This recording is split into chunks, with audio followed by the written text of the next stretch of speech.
Des femmes en niqab intégral, en pleine rue. Attends, ils ont le droit ici? Ah bon? Tu filmes les femmes comme ça sans leur demander leur consentement. Dans un pays qui en plus n'est même pas le tien. Ok.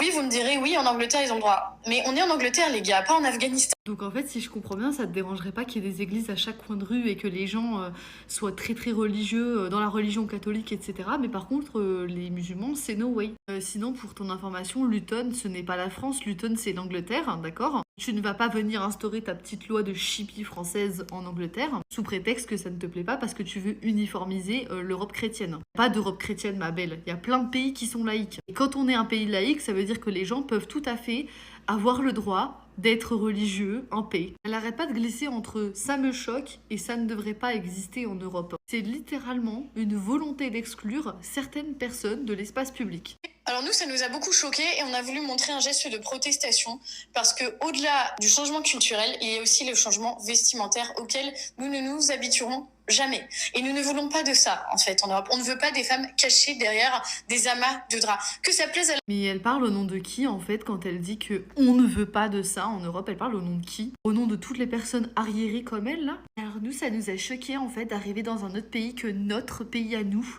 et de découvrir que les gens peuvent pratiquer leur religion en paix. Filmer des femmes dans la rue pour les utiliser comme des accessoires politiques. Non, vraiment, elle a vraiment osé faire ça. Les femmes, là, elles t'ont rien fait. Elles sont juste des preuves visuelles pour ton discours d'arriéré. Déjà, premièrement, c'est intrusif parce que je pense pas que t'apprécierais qu'on s'amuse à te filmer comme tu veux. Et ensuite, c'est très humiliant. Pour une nana qui se proclame directrice d'un collectif dit féministe, waouh! Juste comme ça pour ton information, déjà, Luton, c'est une ville qui est multiculturelle, avec une importante population musulmane sud-asiatique depuis des décennies. Donc tu vois ton coup de « Oh, regardez les femmes en niqab »,« Oh, écoutez la prière en plein centre-ville »,« Oh, regardez une boucherie halal qui vend des moutons ». Ça n'a rien d'illégal, ma belle. Hein. C'est absolument pas exceptionnel. Hein. En fait, finalement, le problème dans ton discours, c'est, tu vois, le fait de montrer des cultures visibles, des femmes dans la rue alors qu'elles t'ont rien demandé, une pratique minoritaire.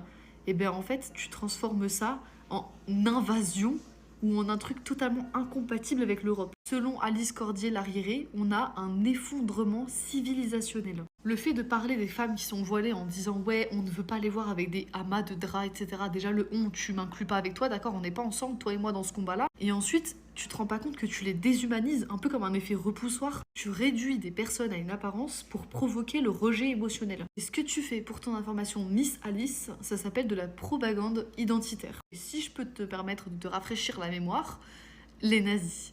Ce que tu utilises, c'est des procédés